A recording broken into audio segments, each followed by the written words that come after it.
So, starting over in your 30s, you think, at this point you should have it all figured out. So, the relationship, the house, the kids. But one day you wake up and you realize none of that is figured out. You have to start from scratch, and it's scary. And that's the normal thing to think, that it should be scary, that we should be at a certain point in our lives by the time we're in our 30s. But I'm here to tell you that starting over in your 30s is one of the best places you can be, and where the most amazing magic happens. So if that resonates with you, this video is for you, so keep watching. So today I want to talk about the things that happen when you start over in your 30s that no one tells you about. And it's the most beautiful thing, because in these moments you fall apart, you have to build yourself back up, you have to rediscover yourself in the process of falling apart. And I'm going through that. And I've, over these past couple months, of almost half a year, I've realized the most amazing changes in my life. And if you feel like you're behind, don't worry, girl. You're not behind, you're becoming. So I'm going to go through everything that no one tells you about starting over in your 30s.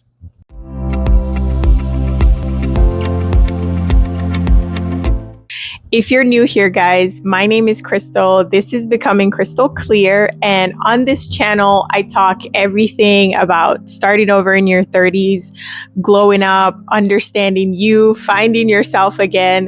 And if that type of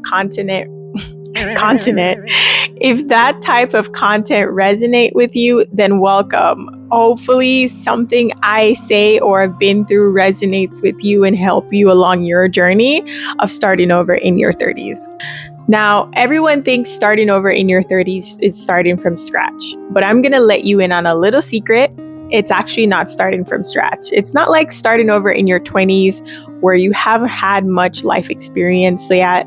Starting over in your 30s, you've had the experience, you've experienced relationships, friendships, whether that's careers. So you're not starting from scratch. You're starting from a place of understanding where you want to be. Now, in the beginning of starting over in your 30s, you might feel like you're behind, which is what society has put us in that box to feel. You might feel overwhelmed. One of the most important things that you're going to feel, you might feel like you're losing people that used to be there and now they're not. And it's not a feeling, it's actually happening. And that is one of the key factors that's going to help you really step into that new version of yourself, because a lot of the times we outgrow those friendships and relationships and even family members. And being able to step out of the version of the self that you were into that new version from starting over is one of the most beautiful things ever. But I'm going to be honest, you're going to question yourself a lot, because you're going to wonder, am I on the right path? Is this for me? But it's all a part of the process. And I want you to understand that you're becoming that next version in this moment of uncertainty on what's next. It really is the foundation of who you're going to grow into and that next chapter in your life. Some of the lessons I had to learn just from experience is kind of eye-opening. And there's three big things I learned from starting over in my 30s. The first thing I had to understand is that rock bottom is a reset. It's not a punishment. It's put in place in your journey to help you rebuild a new foundation, a foundation that you can build from to a lot more clarity, a foundation you can build from to step into your purpose, a foundation you can build from with a lot more certainty on who you want to be. So I know the stigma is rock bottom is like the worst place to be, but I'm going to be honest with you, rock bottom is where you build your foundation. It's where you hit that reset button and understand it's not there to torture you. It's there to give you the building blocks in order to build that new version of you. The second thing I had to learn is that your timeline does not define you. Society has made it seem like at this point, you should be married, you should be well established, but you need to understand your timeline is unique to you. Your journey is unique to you. So your timeline is divine timing. It's not based on what society says it should be. It's not based on, what your family, parents, friends think it should be. It is divine timing based on you and only you and what you need to accomplish and what your purpose is in this life. So just remember, you're not behind. You're exactly where you need to be in this moment. The last thing I learned, while going through my reset is understanding that you're going to meet yourself in a new way.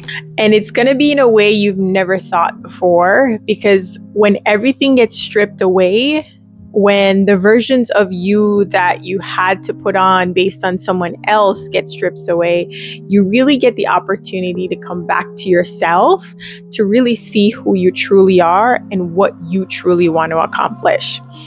This position is the best state you can be in, because at this point, you're not trying to impress anyone. You're not trying to be a version of yourself to get a certain outcome. You have nothing to push forward to, only to discover yourself at this point, because you're starting over and your only goal is to build yourself, a new version of you.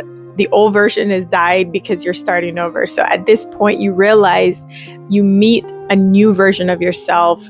You understand things and situations and conversations you've had and reactions you've had to different things in so many new ways, because everything else is stripped away. And the only thing that you face on a day-to-day is just the bare bones of who you are. Now, I know we talk about, starting over, and we talk about it not being scary, and it's the best place you can ever be in. But now I want to talk about how to actually do that. And it starts with the small things. And the first thing you want to focus on is making a small promise to yourself one day at a time. And that could be making your bed. That could be going for a walk. That could be journaling, that could be making yourself a meal. You want to make sure you make these small promises to yourself and follow through with those promises, because you're building that trust with yourself again. So being able to make that small goal for the day, show up for yourself, it starts to build that trust again, that you can show up for yourself on a regular basis. Because in the future, right, when you do start to add people back into your life, you need to be able to show up for yourself the way you'd want someone else to show up for you, because you can't expect someone to be consistent with you if you're not consistent with yourself. And that's the biggest truth. We always expect things, but can you be that version to yourself before expecting it from someone else? The second step you want to take in, helping yourself rebuild is you want to allow yourself to grieve. And this is so important. Whether you lost a relationship, whether you lost a career, whether you lost, a loved one, you want to make sure you allow the grief to happen, because you can't bottle it in and just ignore it and hope it goes away and say, okay, I'm not thinking about the problem anymore, so it's going to go away and I'm going to be a new person.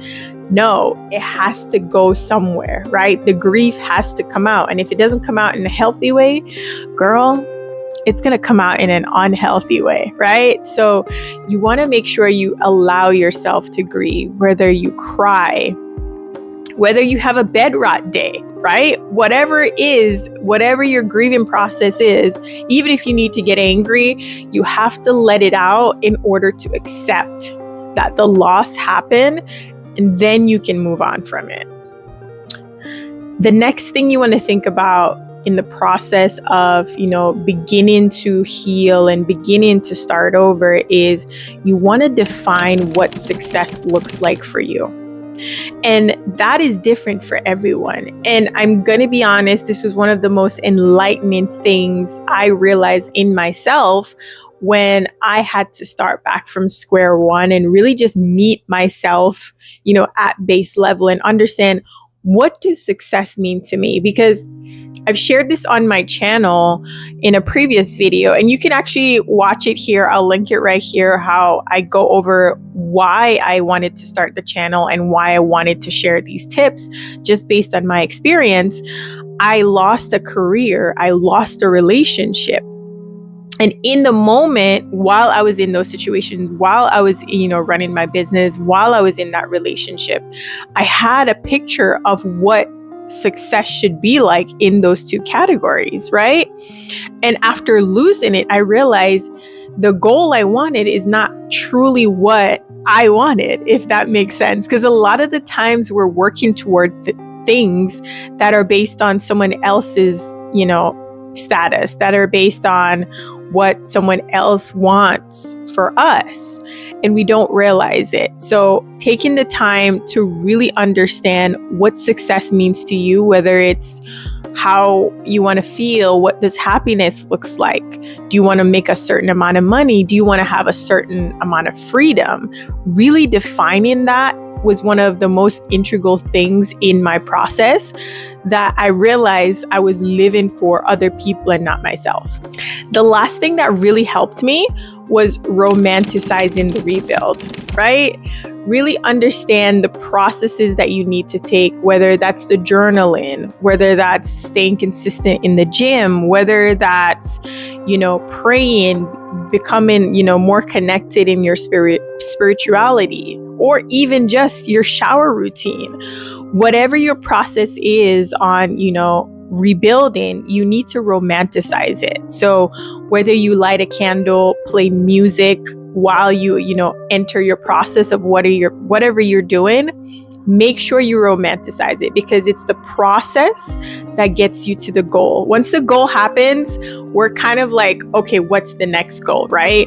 You need to understand that the real experience comes from the journey. So romanticize that journey. Romanticize the days when you do the reflection. Romanticize, looking and seeing how consistent you can get. Have fun in your gym process, if that's what your process is. Have fun in your shower routine. And I talked about that on the channel.